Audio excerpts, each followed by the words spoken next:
Today on the Locked On Steelers podcast, I'm your host, Chris Carter, joined today by Matt Williamson. I want to take an early look at this offense and his early impressions of Arthur Smith. Some people in national media are saying the sky is falling, and this is the same thing as Matt Canada. I'll get Matt's impressions on that. We'll talk about the wide receiver position, updates on who they could be getting in a trade market if possible, and the cornerbacks all here on the Locked On Steelers podcast. It's Tuesday. Let's get into it.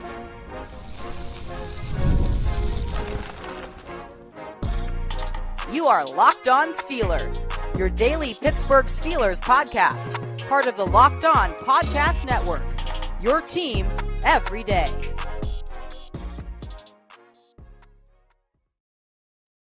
Hello and welcome to the Locked On Steelers podcast. I'm your host, Chris Carter, bringing you your daily dose of all things on the Pittsburgh Steelers. As always, you can find the show on your favorite podcasting apps and on YouTube. Like this video if you enjoy it. Subscribe to this YouTube channel to get all of your daily Monday through Friday episodes, as well as our bonus content. We thank you for making us your first listen every day because we're your team every day. And today's episode is brought to you by FanDuel.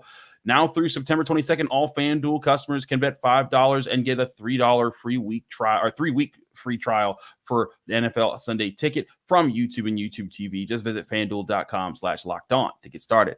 As I said before, we're joined by the man himself, Matt Williamson. You can always hear him every day on the Williamson and Peacock show here, as well as Steeler Nation Radio and a bunch of other places. He's always busy. Matt, it's good to have you back. How you been?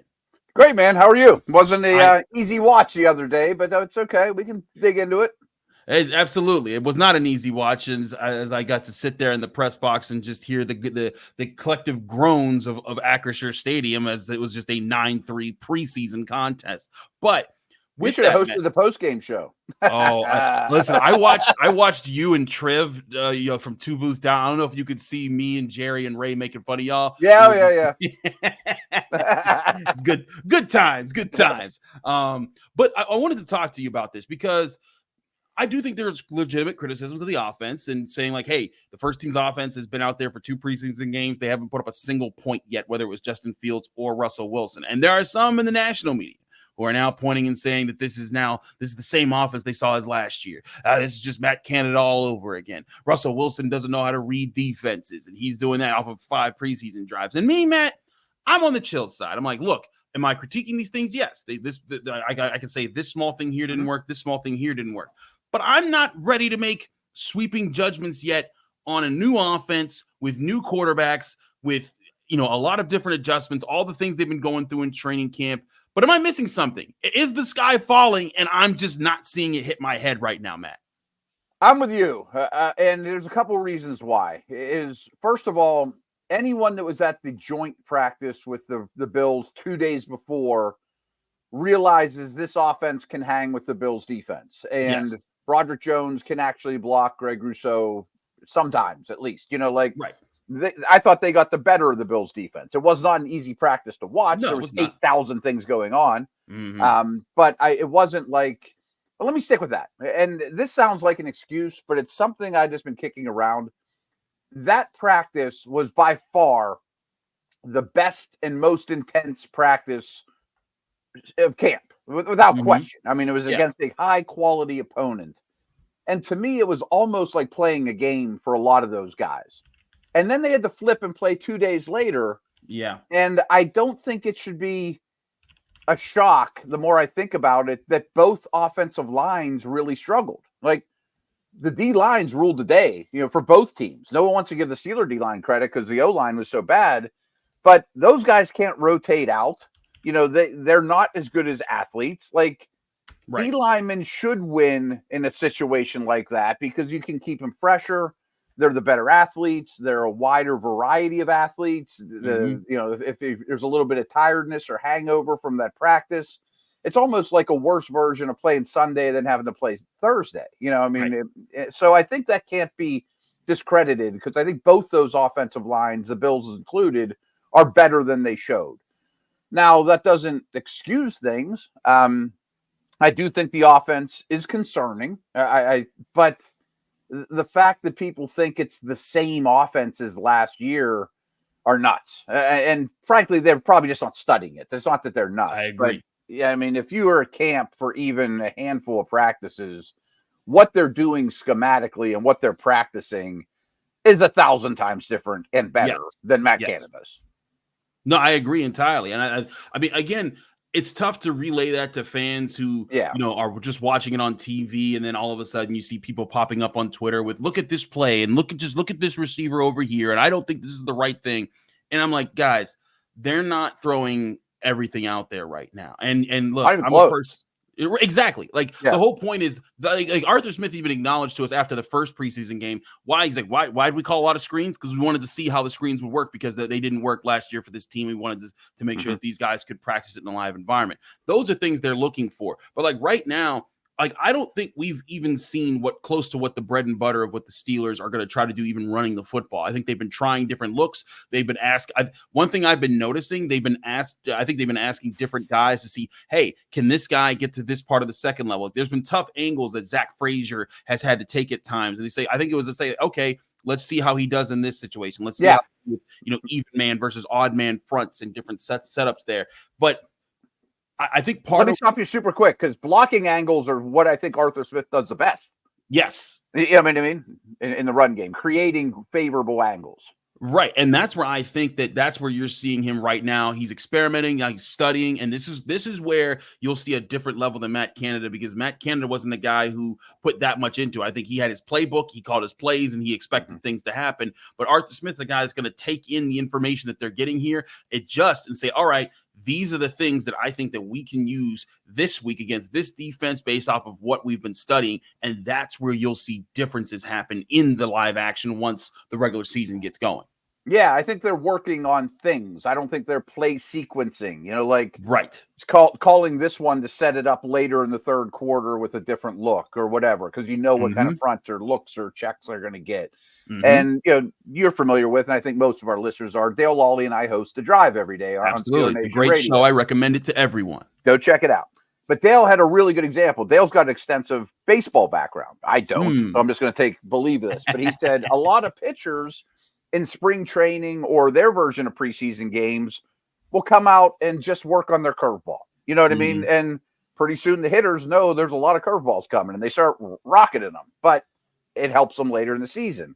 That's kind of what preseason football is, and people overreact to it. And I want to get this out of the way too, because, man, I don't know about you, and I try to watch every preseason game I possibly can. It's less enjoyable this year than any year that I can remember. It's a really bad product, and people aren't playing their guys. They're not scheming at all. Yeah, it's great to see people run around, but preseason football ain't what it used to be, and it was never great. Is not, like, I feel like there's certain, like, there's also, I think, less competitions in a lot of places. Like, there's places that just know where they're going with, and there's certainly some competitions. I'm not saying there's not any, but I think that's a big part of it too. I think it's why the NFL is talking about trying to drop one, because they realize, like, it's not making any money. Like, people aren't tuning in as much. You might tune in if you got the itch and if you're like a football junkie, but like the average person who turns that on, they're going to turn that off in 5 minutes when they realize, oh, this is boring, 9-3. And again, it's not like the Steelers and the Bills are just one-off, and that there's been a lot of really bad preseason football, and I really get it, but it's and I'm not saying that's a critique on the teams and the players. I think it's just like, hey. No. They're going through these early parts. The things that they're testing out aren't as exciting as actual football. And I think that part of it gets lost when people just think football game. Let's go watch that. Sure. I think that's part of the problem there. I mean, it's a couple examples. Like the Carolina Panthers were the worst team in the league last year. They rested 31 of their best guys in week 1. Like, you don't think you need to work? Like Michael Penix got sat down. Right. McVay didn't even coach the Rams. He was in the booth on the broadcast. Shanahan didn't even call plays for the Niners. He let an assistant coach do it. Like, even if you got the coaches, you're like, how important is preseason? I think less and less they think it's important at all. I'm right with you. Real quick, your thoughts on what you saw from Russell Wilson. And because I saw guys like Dan Orlovsky on ESPN saying that, like, oh, I just think Justin Fields definitely has the job now. I think you and I both disagree on that with Dan Orlovsky there. But what are some notes that you had on Russell Wilson, whether it's things that he can work on or things that you think won't be an issue once the real games happen? I'm not avoiding the question at all, but it's certainly an incomplete grade. And I agree. I think I heard your podcast, I thought was a really good analysis of how many snaps have we seen the Steelers' best 11 offensive players together, including I've been saying practice. it. Yeah, I mean, including practice. It's just not enough to go off of. One concern with Wilson that showed up in this game is he can be content to dump it down. And, I agree. I think that there's the later in life he's gotten, and some of this is very much a Sean Payton thing. It's either a driver or a putter. I mean, he needs to get his irons out once in a while and do some intermediate stuff, is what I've been saying. But he also knows, too, like, guys, if this was Ben in year 12 and he's out there not going through the motions, but dumping it down on 3rd and 8 or whatever, like, they know when to hold them and when to fold them. You know what I mean? Right. These guys they've been around the block. You don't make 9 Pro Bowls just always dinking and dunking. He's going to eventually uncork some of those moon balls and make those throws down the field. We'll talk more here about the Steelers offense. I want Matt's thoughts on the receivers because that's another point of contention as the Brandon Aiyuk saga continues on and never seems to end. But we'll get all that next here on the Locked On Steelers podcast. Chris Carter, Matt Williamson, stick with us. We'll be right back. But first, I want to remind you, this show is brought to you by FanDuel Sportsbook, the #1 sportsbook in America. You've heard us talk about FanDuel a lot being America's #1 sportsbook. Well, we have something a little different for you because right now, all the way through September 22nd, all FanDuel customers can bet $5 right away and get a 3-week free trial of NFL Sunday Ticket from YouTube and YouTube TV. Then, with a YouTube TV base plan, you'll be able to watch every regular season Sunday afternoon out-of-market game. All you need is a Google account and a current form of payment, and you can cancel anytime. Just visit FanDuel.com/LockedOn to download America's #1 sportsbook. That's FanDuel at FanDuel.com/LockedOn.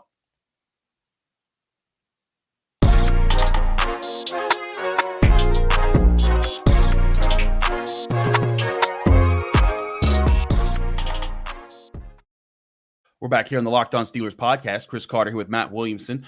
Matt, I want your thoughts on the Steelers receivers so far. George Pickens had the insane maybe catch that should have been the one-hander toe tap on the sideline.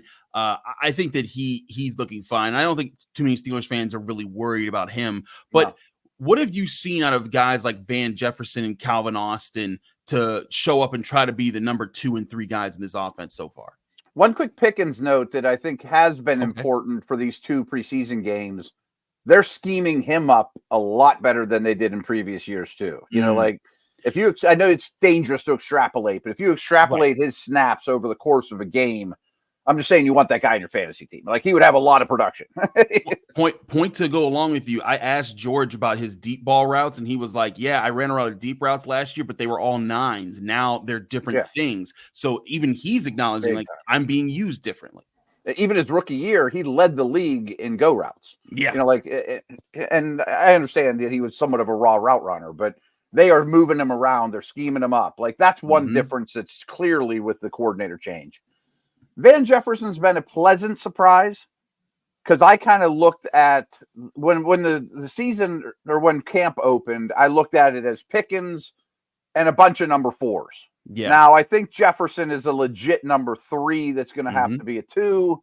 Austin's a borderline 3 that's going to be a 3, and Miller's probably still a 4, and everybody else I don't know about or don't really have much hope for, except for Roman Wilson. But I hate rookies having to catch up. It's just so hard on them. So who the heck knows? Everything you get out of him's gravy at this point. So Jefferson's a legit NFL receiver, you know, and he runs better than I thought. All these guys have speed, but the obvious thing, I mean, the elephant in the room is what if Pickens gets hurt? I mean, that would be catastrophic. Yes. But I still think you need to pound the pavement for receiver help. And clearly they have a plan in place that Freiermuth's going to get more. The backs are going to get more. You know, the ball will get distributed a little bit differently than if, say, Brandon Aiyuk was here or whatever.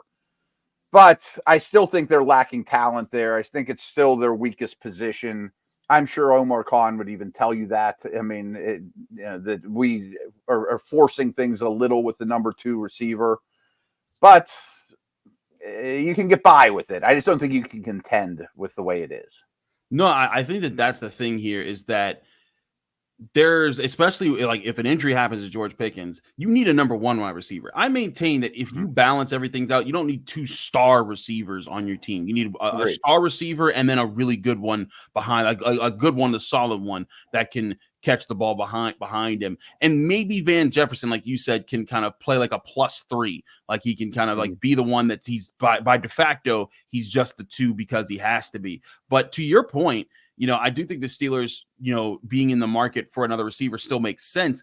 I've just been on the side of I don't think that it makes sense to go get Brandon Aiyuk for the prices that he's in. And listen, there's all new reports. I'm not going to try to rehash everything. I'm not believing anything anymore. Exactly. I'm done. Until I hear otherwise, the situation is the Steelers probably put in an offer that wasn't that high. The Niners don't want it. They're trying to re-sign Aiyuk, and they're trying to work out a deal that works out for both sides, and that's most likely what's probably going to happen. So with that, Matt, we've talked before about potential targets, guys like Tyler Lockett, maybe a Darius Slayton. I do think that there should be, guys maybe like a John Mechie, if anyone from the Texans, but someone that's deeper on someone's roster who they have a group of wide receivers that they can trust at the top, then maybe they need to offload someone. That's where I think the Steelers need to be looking at teams that are deep at receiver, where you could get a guy that, if nothing else, can be a second sort of +3 the way Jefferson is, but you're hoping to be a real legitimate 2. Yeah, and I think that could easily get done, to be honest with you. I don't think that's a hard trade to pull off to get Slayton to, I don't know if it'd be Mechie, but I mean, somebody along those lines. We could probably come up with 8 names of guys that would be higher on the depth chart here than they currently are, or a little bit pricey that the old team doesn't want to deal with, but the Steelers would in this situation, or, kind of like the Allen Robinson trade. I mean, I know it didn't work out great, but I mean, that could have gone better. I think the reason that hasn't happened yet is I do think they're aiming higher, but those targets are drying up though. I mean, if you're the Bucks, I'm not trading Chris Godwin, who's a free agent after the year, until the trade deadline. If I'm terrible, I won the division last year and trying to win this thing.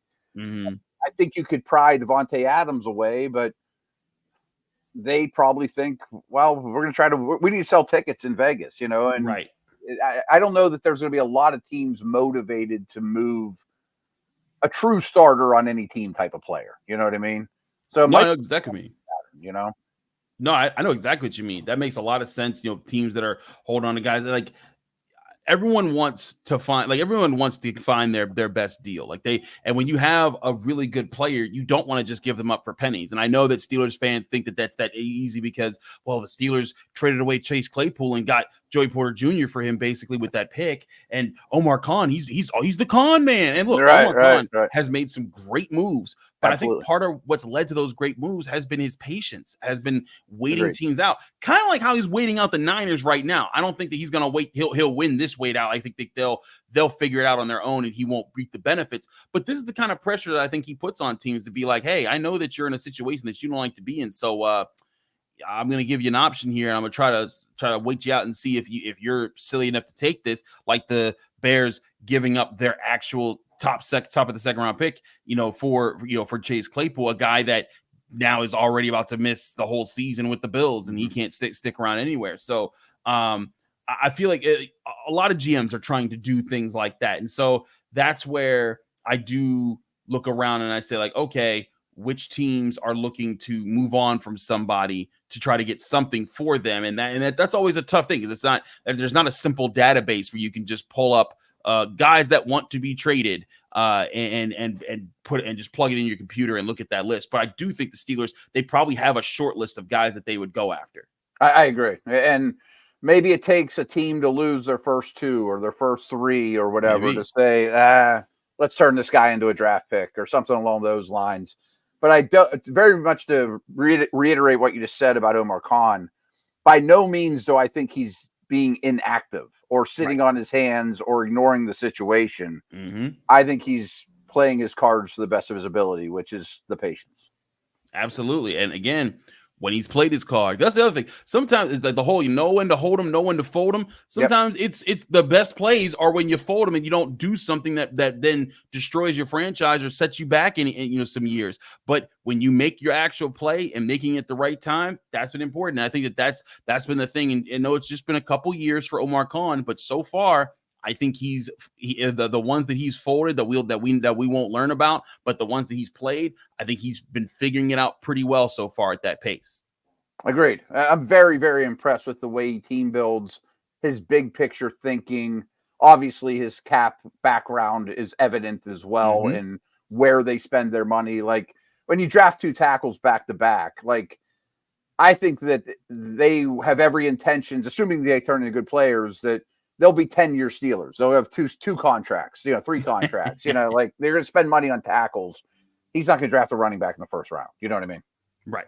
I agree with you there. We're going to take another break. When we come back here, I want to get Matt's thoughts on the cornerbacks, where they are, not just Joey Porter Jr., but guys like Cory Trice, Darius Rush. Where are they? How deep are the Steelers? All that next here on the Locked On Steelers podcast.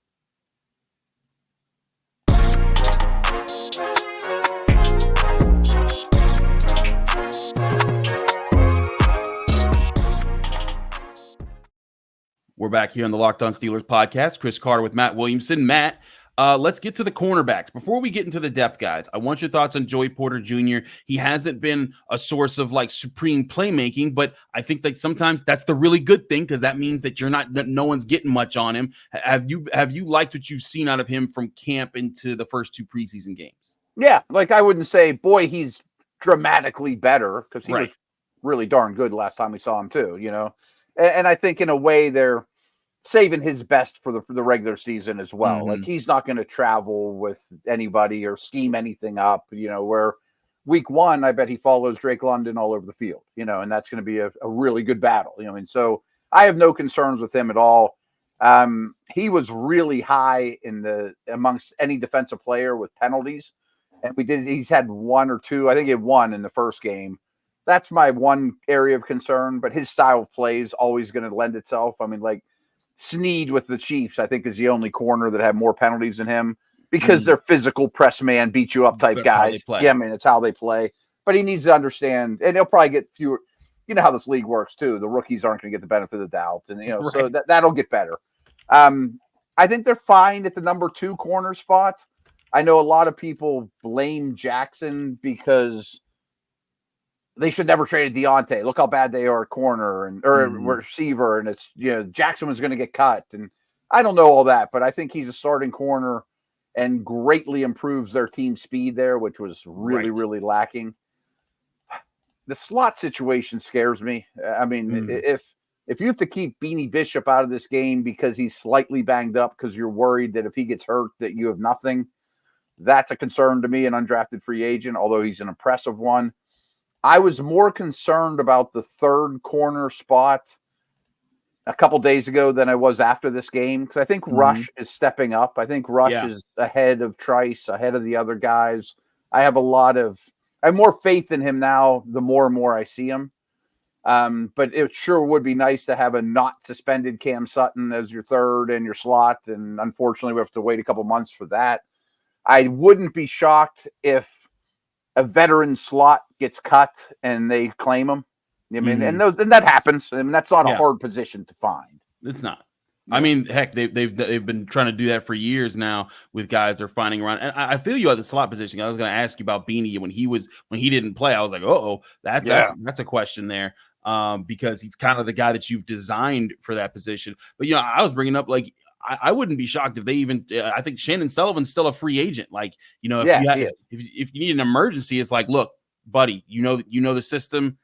Come on in, get this paycheck real quick, and play in our defense the way that you did last year. Because I thought he was fine. Like he didn't rate. Yeah, right, exactly. Like not someone I'm paying a whole bunch of money to keep around and or even try to really keep around. But in an emergency, you might rather have that guy than just Joe Schmo off the street or your practice squad guy who you still are pretty shaky about. So I agree with you there. But back to Darius Rush and Cory Trice. I wasn't sure about Cory Trice because they were slow in using him in training camp, but they were easing him back into things after his injury. But man, I thought he's come on strong the past couple weeks or so once they started letting him, because he was also running with the ones. So you said you see Rush ahead of Trice right now? Yeah, and not by leaps and bounds. I mean, no one's told me that. I don't know if that's true. Yeah, I think I have more faith in him. I mean, I think he's a little smoother.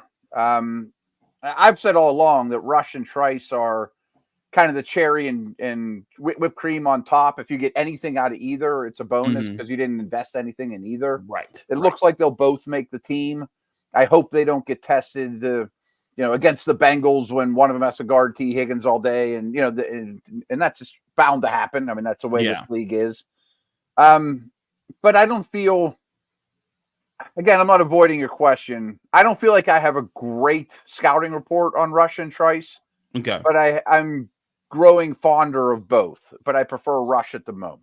You see, that's why we like you, Matt, because you're not trying to BS us and be like, I know all, and this little bit I've seen right here dictates everything that what I'll think from now on. And that, again, never wrong, right? That's right. That's the professional approach we appreciate there. And again, I think it's a day-to-day thing. What I tell fans on this show all the time, the notes that I give you are just the notes that I'm giving you from what I saw with this game, with this practice, step by step. And then when we get to the end of the process and you've noted, hey, Chris, you've said this about 12 to 16 times over the past 2 months. And I'm like, okay, that means maybe that's become something. Maybe that's building so that's more evidence to something. But when we see one thing, one time, like, I see people break it down on Twitter. Russell Wilson didn't throw this out route to George Pickens over here. What is he doing? It's just like, let's relax a little bit here. Again, it's his first snaps in live action in a preseason game with his new team, his new offense, and again in an offense where I'd say maybe 75% of this offense is on a rookie contract between that too, right?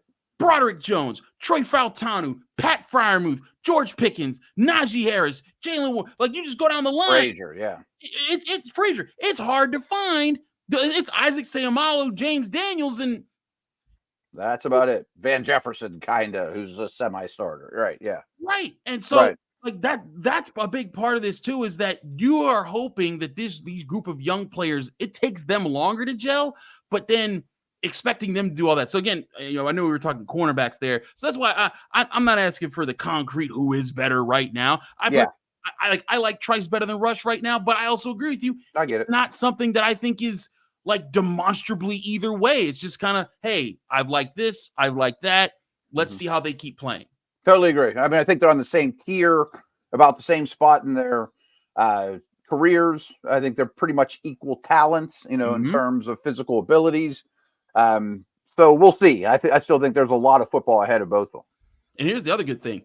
You only really need one of them to work. Like, exactly. That's the beauty of it. If one of them turns into a starter capable outside corner that can pair with Joey Porter Jr. for the next several years, you win, because then you have your corner pair. You don't have to really invest in that too much over the next few years. And then you're happy with that. So again, I think it's a good position for them to be in. Mm-hmm. I hope they don't get called into action soon, though. Right. All that being said, it's great. But they're not ready to do all that yet, but they're trending in good directions. Matt, thank you so much. Last thing along those lines. Go ahead. Everyone on the planet has said, man, what happens if Pickens gets hurt? Mm-hmm. Well, I've also said, what happens if Porter gets hurt? I mean, it's sort of the same neighborhood.